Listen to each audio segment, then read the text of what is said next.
Welcome back everyone. Welcome to civil services study practice set number 255 पर आ जाइए। UP PCS के लिए focus करेंगे इसमें हम करंट अफेयर्स के प्रश्नों पर। चलिए स्टार्ट करते हैं। 3 से 4 सेकंड का टाइम मिलेगा एक प्रश्न को पढ़ने के बाद, अपना भी सोचना कि आंसर क्या होगा।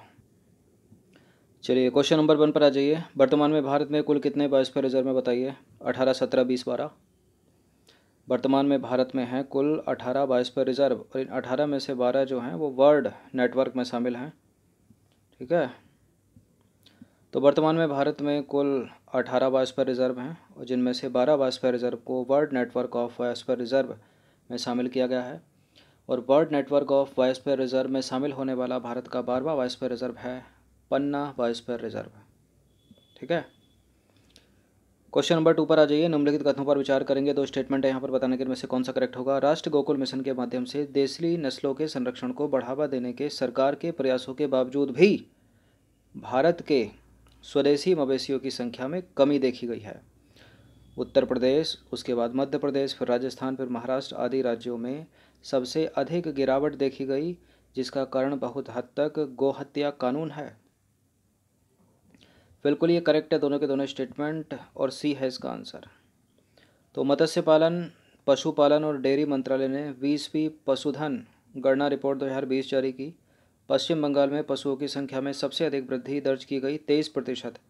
अगर कुल मवेशियों की संख्या में वृद्धि देखी जाए तो पूरे भारत में 0.8% की वृद्धि है केवल। क्वेश्चन नंबर 3 पर आ जाइए। राष्ट्रीय सुरक्षा परिषद यानी नेशनल सिक्योरिटी काउंसिल की अध्यक्षता किसके द्वारा की जाती है। प्रधानमंत्री के द्वारा की जाती है।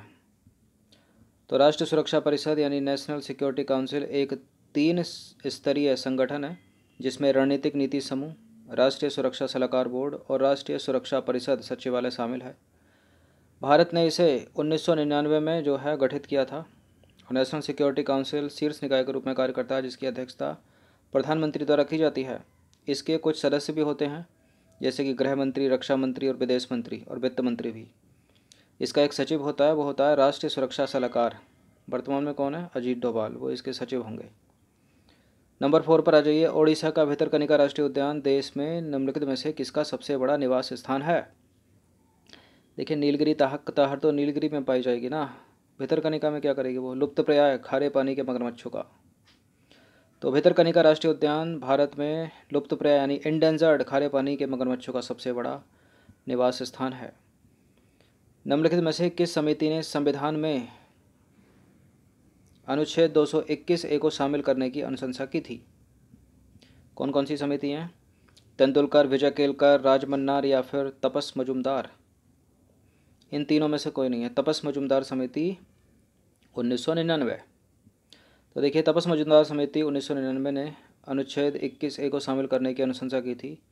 फिर क्या हुआ? 3 साल बाद वर्ष 2002 में 86वां संविधान संशोधन अधिनियम हुआ। उसके तहत शिक्षा के अधिकार को संविधान के भाग 3 में एक मौलिक अधिकार के तहत शामिल किया गया। इसे अनुच्छेद 21A के अंतर्गत शामिल किया गया। विश्व निवेश रिपोर्ट, वर्ल्ड इन्वेस्टमेंट रिपोर्ट किस संस्था के द्वारा जारी की जाती है? अंकटाड के द्वारा।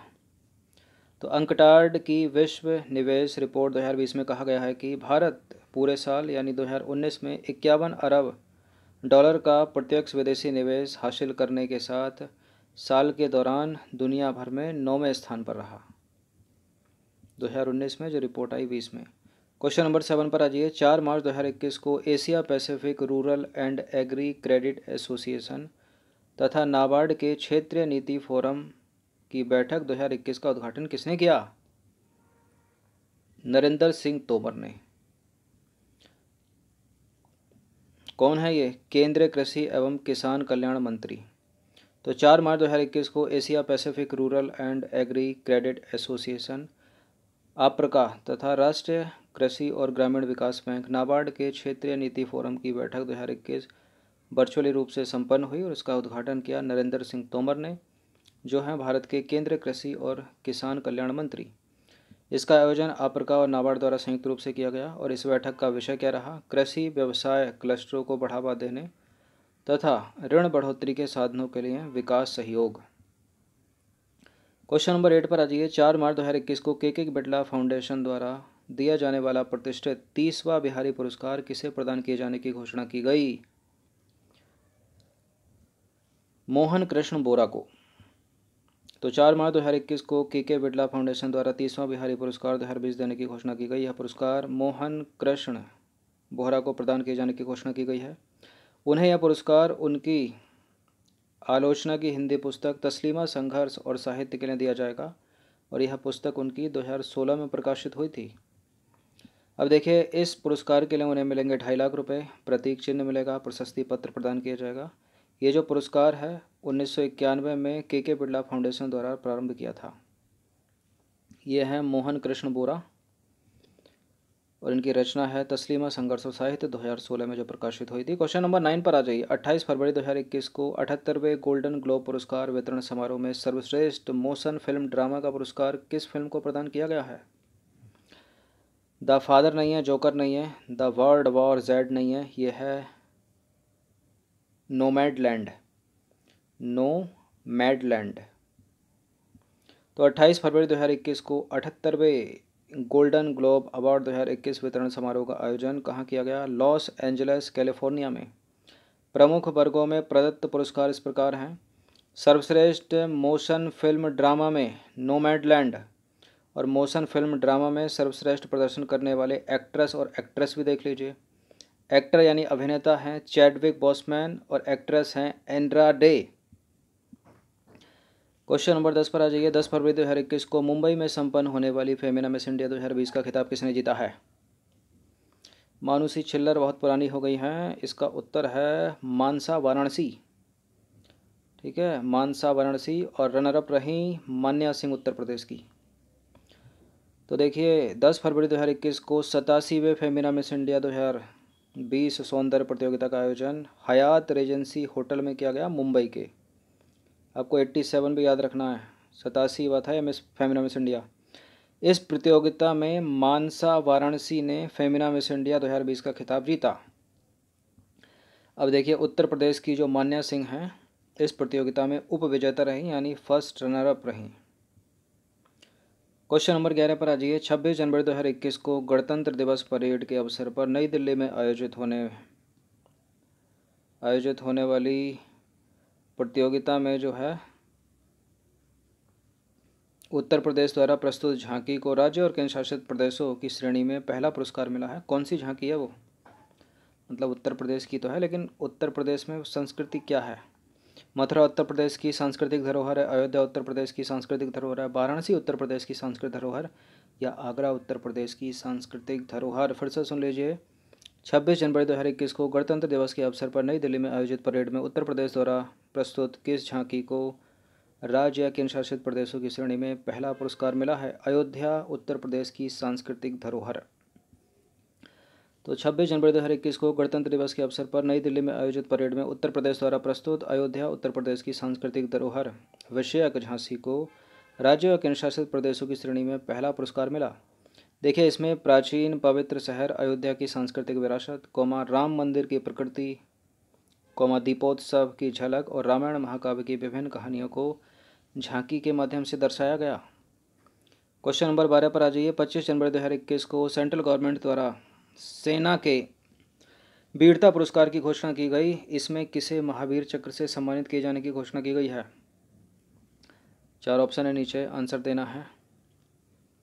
अजीत डोभाल नहीं है, जनरल बिपिन रावत नहीं है, लेफ्टिनेंट जनरल तरनजीत सिंह भी नहीं है, फिर कौन है? कर्नल बी संतोष बाबू। तो 25 जनवरी 2021 को केंद्र सरकार ने सेना के वीरता पुरस्कार की घोषणा की। इसमें शामिल प्रमुख पुरस्कार इस प्रकार हैं। महावीर चक्र दिया गया है कर्नल बी संतोष बाबू को मरणोपरांत, और यह जो पुरस्कार है युद्ध के समय वीरता दिखाने वाले सैनिकों को प्रदान किया जाता है, और यह सम्मान सैनिकों और असैनिकों को असाधारण वीरता दिखाने के लिए दिया जाता है। वरीयता क्रम में यह परमवीर चक्र के बाद आता है। यह पुरस्कार वर्ष 2001 के बाद पहली बार दिया गया है, इसलिए इम्पोर्टेंट है। 2001 से अब दिया गया, सोच लो। अब देखिए, कर्नल बी संतोष बाबू की अगर बात करें तो गलवान घाटी में ऑपरेशन स्नो लेपर्ड के दौरान चीन की पीपल्स लिबरेशन आर्मी के साथ हुई झड़प में शहीद हो गए थे वो। इसके बाद कीर्ति चक्र भी मिला है, वो मिला है संजीव कुमार को मरणोपरांत ही। शौर्य चक्र मिला है मेजर अनुज सूद को, प्रणब ज्योति दास को और सोनम तेसरिंग तमांग को। क्वेश्चन नंबर 13 पर आ जाइए। 23 जनवरी 2021 को केंद्र सरकार द्वारा किसे श्रेणीगत क्रम में आपदा प्रबंधन में उत्कृष्ट कार्य करने के लिए सुभाष चंद्र बोस आपदा प्रबंधन पुरस्कार 2021 के लिए चुना गया? किसको चुना गया है? डॉक्टर राजेंद्र कुमार भंडारी को। तो देखिए 23 जनवरी 2021 को केंद्र सरकार ने नेताजी सुभाष चंद्र बोस के जयंती के अवसर पर सुभाष चंद्र बोस आपदा प्रबंधन पुरस्कार 2021 की घोषणा की। यह पुरस्कार 2 श्रेणियों में दिया जाता है, एक तो संस्थागत और दूसरा व्यक्तिगत श्रेणी में। तो व्यक्तिगत श्रेणी में किसको मिला है वो भी देखते हैं, संस्थागत श्रेणी में किसको मिला है वो भी देखते हैं। संस्थागत श्रेणी में ये जो पुरस्कार है वो मिला है sustainable environment and ecological development society को, सीड्स को। क्यों? आपदा प्रबंधन के क्षेत्र में उत्कृष्ट कार्य करने के लिए। अब बात करें सीड्स की, इसकी तो सीड्स ने आपदाओं के प्रति लचीले समुदाय तैयार करने की दिशा में सराहनीय कार्य किया है। यह जो संस्थान है वो भारत के विभिन्न राज्यों में सामुदायिक स्तर पर आपदा तैयारियों, प्रतिक्रिया और पुनर्वास तथा स्थानीय क्षमता निर्माण में जोखिम कम करने की दिशा में काम कर रहा है। व्यक्तिगत श्रेणी में देखें तो डॉक्टर राजेंद्र कुमार भंडारी को आपदा प्रबंधन में उत्कृष्ट कार्य करने के लिए इस पुरस्कार के लिए चुना गया और यह देश में उन अग्रदूतों में शामिल रहे। ये कौन? डॉक्टर राजेंद्र कुमार भंडारी, जिन्होंने सामान्य भूमिगत खतरों और विशेष रूप से भूस्खलन पर वैज्ञानिक अध्ययनों की नींव रखी।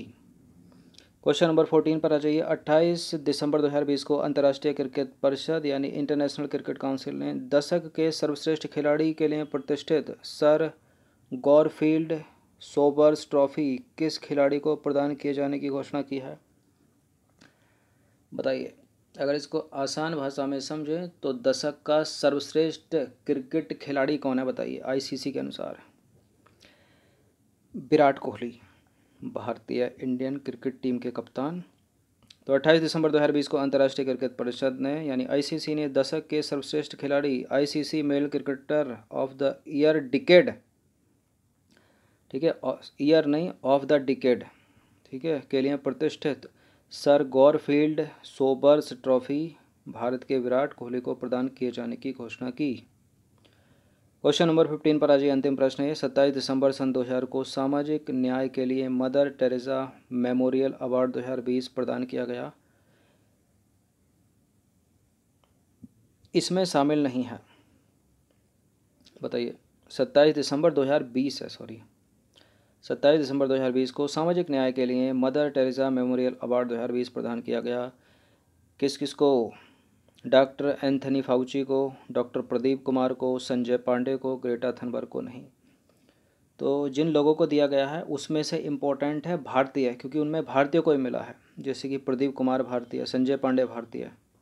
चलिए इनकी देख लेते हैं सूची एक बार, पहले इसका थोड़ी हिस्ट्री जान लेते हैं। देखिए 27 दिसंबर 2020 को मुंबई में आयोजित एक समारोह में सामाजिक न्याय के लिए मदर टेरेसा मेमोरियल अवार्ड 2020 प्रदान किया गया। देखिए इस वर्ष के अवार्ड की थीम क्या थी? Celebrating compassion of times of Covid है, ठीक है। यह पुरस्कार हारमनी फाउंडेशन द्वारा वर्ष 2005 में स्थापित किया गया था। यह पुरस्कार मदर टेरेसा की स्मृति में प्रदान किया जाता है। हारमनी फाउंडेशन की बात करें तो हारमनी फाउंडेशन एक अंतर्राष्ट्रीय गैर सरकारी संगठन है जो सामाजिक न्याय के क्षेत्र में काम करता है। अब देखते हैं इस पुरस्कार के पुरस्कार प्राप्तकर्ता कौन कौन हैं। यह पुरस्कार मिला है national institute of allergy and infectious disease के निदेशक डॉक्टर एंथोनी फाउसी को, और मिला है फादर फेबियो स्टेवेनाजी को जो इटली के हैं, और किसको मिला? डॉक्टर प्रदीप रेड्डी को, चेन्नई।